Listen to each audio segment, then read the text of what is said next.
Gefeliciteerd. Alsjeblieft.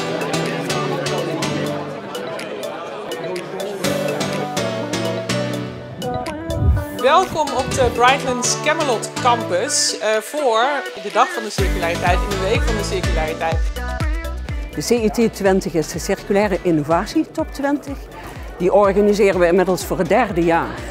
Door corona 2 jaar is die online geweest. Maar dit jaar hebben we echt een live event georganiseerd. En dat doen we vooral om natuurlijk alle Limburgse ondernemers in de spotlight te zetten die circulair bezig zijn. De LWV organiseert dit event omdat we het heel erg belangrijk vinden om ondernemers te inspireren, te verbinden en aan te zetten tot eigenlijk de grote transitiethema's. Eén daarvan is gewoon circulariteit.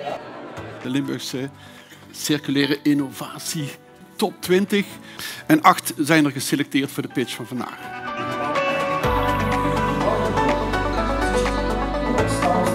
Voor ons als hygiëne.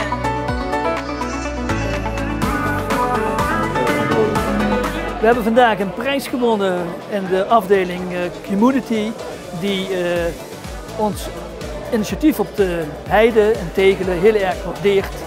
En daarmee de motivatie om ook verder te gaan. Ik denk dat deze prijs voor onze organisatie gaat betekenen dat we zeker in Limburg wat meer naamsbekendheid gaan krijgen. En als je als circulaire changemaker scale-up echt wil groeien, is naamsbekendheid het allerbelangrijkste.